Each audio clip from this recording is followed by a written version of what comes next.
The hardest part about freelancing is going from $0 to $500.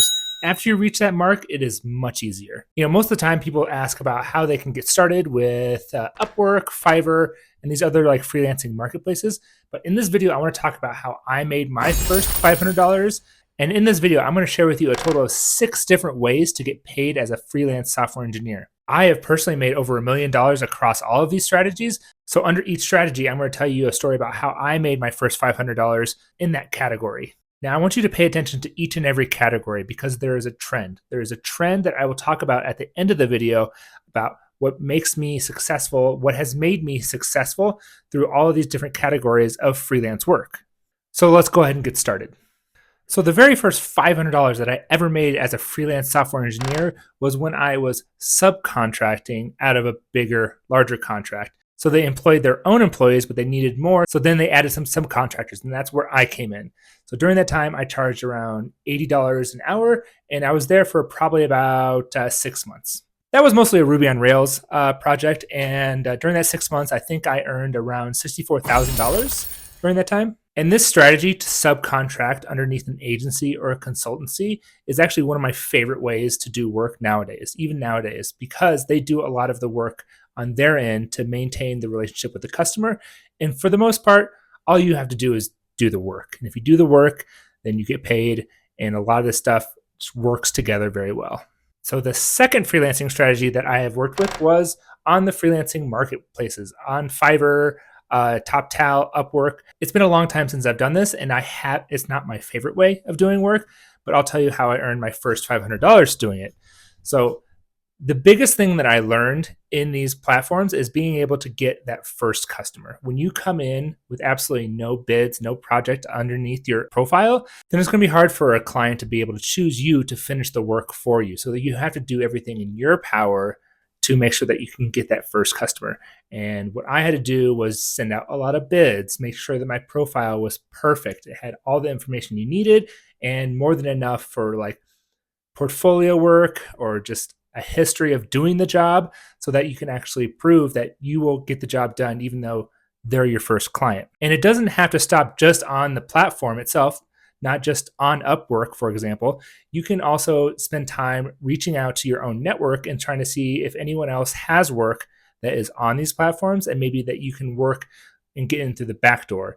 And that's how I found some of the first work I had on Upwork, and that was dealing with upgrading some WordPress websites. They needed some new themes put in and some more stuff added to their page.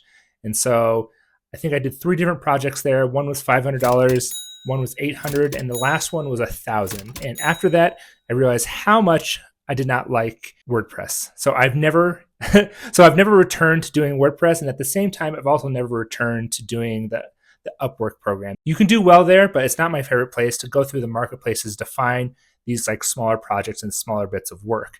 But when you get started, that's the biggest hurdle, is trying to get that first customer and prove that you're a reliable freelancer that will get the job done. The third freelancing strategy is what we call staff augmentation.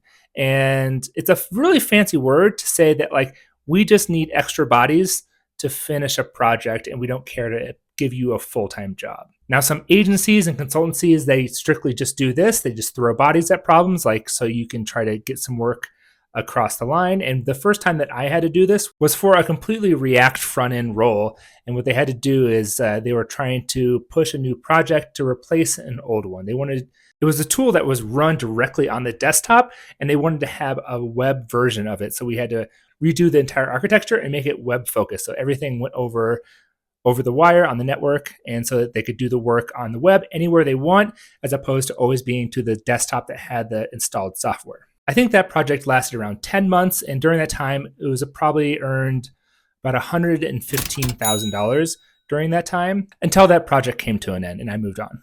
But the idea here is basically that you are just kind of that extra muscle to get a project across the line, that they don't want to hire on new staff, new engineers to try to finish something and then carry on the weight of that staff. They just want some contractors and freelancers to come in to help out, get something across the line, and then move on so that they can continue on with their original headcount And then you're just, again, like I said, the hired muscle, the extra muscle to push the project over. So kind of the other side of staff augmentation, and it's called proper consulting. So consulting is where you're actually someone coming from the outside and you're recognized as an expert or someone that has definitely the experience needed to accentuate and help out the staff that's currently at a business.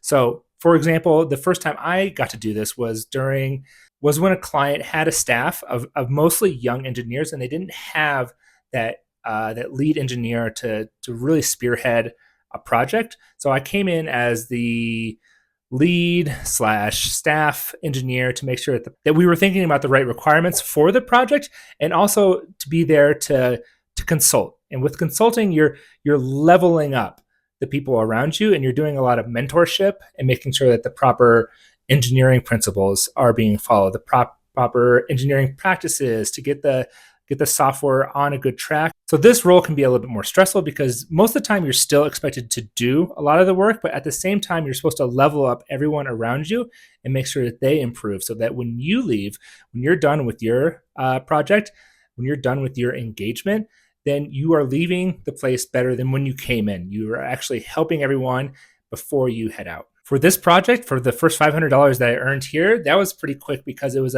mostly a full-time engagement that lasted a little over a year. So I think during that time was around $180,000 or $190,000 for that engagement, plus I think a couple of bonuses here and there for making the project meet its timeline. So now we get into the fifth way to earn money as a freelance software engineer, and it's like the idea of support or maintenance or retainer, and it is exactly the kind of work that I love to do. And the idea is that most software projects, there's a big push and a lot of money spent to build up the software in the beginning. And then afterwards, they may not need a bunch of features every single week. So what they want to do is then have kind of a bare bones crew of keeping the software alive and just doing little things here and there. If it's running the business and it's doing exactly what you built it for, then that's great. And sometimes these businesses do not want to have someone on staff because there's not enough work for them to be doing full-time work there. So that's where you come in. That's where I came in. And the first time I earned $500 in this category is when a friend of mine reached out and asked if anyone was willing to do some moonlighting or some weekend work to help out upgrading the system for some custom software for this small business. They had no one technical on staff, and they needed someone that worked I think I started with maybe 10 to 15 hours a month, and that was like $105 an hour. I ended up getting deeply entrenched into the company and learning the business and finding out where they can improve, and also like always being there, always being ready to help them. That I've actually worked with them for the past 7 years in sort of a support maintenance role. And I will continue to do so as long as the business is still running. So during that 7 years, I think I haven't tallied it up for a while, but I have probably earned around $600,000 just from this kind of work and just this kind of engagement. The first $500 came from the first couple months of support. But that's another example also of you never know where your favorite work is going to come from. I almost said no to this engagement because the tech was old and it wasn't a lot of work, it wasn't a lot of money. But I said yes because I wanted to try it out and see if this could grow into something bigger, and it really did. It really did. So the last and final way of earning money as a freelance software engineer is called product ownership. And with project ownership, this is where you are operating at the highest level. You are the one pitching or putting a bid out to say that I will do this work for you. I will make sure that this gets done. That can be a project, that can be a timeline-based, support level. That could be stuff. It could be any of these other categories, but you are the one that initiates, puts in the bid there, and has the client either say yes or no to having you run the whole project. The first time I did this, it was when I first jumped into freelance software engineering as a full-time job. And what I did was I noticed that a previous client had a lot of work to do to modernize their app. There was a lot of deprecated versions. There's a lot of stodgy old code that was making it hard for them to actually operate and do business, and almost impossible to upgrade at all themselves. So I spent weeks going over their system, what stuff that I would do if I was owning the software, of how to upgrade this, how to make it better.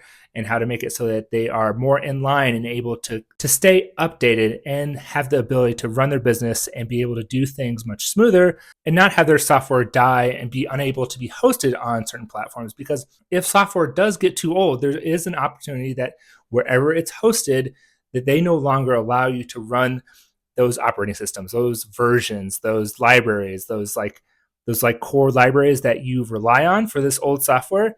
Since they are no longer supported, there's a good chance that hosting providers will no longer let it happen. So the idea is that I wanted to modernize it in 4 months. And I got really lucky, and the client said yes, that they would love to have this done because they wanted to improve the system in the next couple of years. So during that 4 months, I think I made around $80,000 and also established a lot of value for my client. And at the same time, I also subcontracted someone underneath me to help out. So I let them charge hours to help me get the project over it and modernize in those 4 months. All right, so that's it. Those are 6 different ways that you can earn $500 as a freelance software engineer. There's different ways you can approach it. And I also mentioned earlier that there was a running theme throughout all of these different categories. And the running theme for me and how I've been able to earn these projects and be able to get this kind of work, and it's network. Nearly everything I've done, every single contract that I've landed has been through someone that I've already worked with or that I know. Once you get started on a project and you're working with someone in any sort of capacity, you got to make sure that you do a good job and you stay connected with that person, because you don't know if they're going to roll off and do something else at a different company, and then they remember you as being someone that is very skilled in this area, and then you can help them there. And as you jump around in your career and you're working different jobs, there's so many more people that you run into, whether that's people that are coworkers, managers, business people. Your network, if you keep up connections, grows and grows and grows, and that just gives you a much bigger surface area for you to land connections and jobs. So the idea is to always network and keep connections in, because you never know what's going to turn into something. So my goal with this video is I was hoping to inspire people to have a bigger idea of like what kind of freelancing work, what it looks like, what are different ways that you can earn money on the side or even as a full-time job. I hope that these 6 different categories of different ways to freelance can really help people like really break into this industry. If this is the kind of content that you like, then go ahead and check out this video as well. And in that video, I'm also talking about a lot of the same topics, but in a different way. And also, this is a topic that I can talk for hours and hours. So go ahead and leave me a comment if there's any questions or any other ideas that people want me to talk about, or you want to just chat in the comments. I'm more than happy to. Just go ahead and put a bumblebee emoji in there so that I know that you made it to the end, so I can say thank you for watching the whole thing. And if you guys enjoy the content, just stick around and I'll see you around in the next one. All right, see you guys.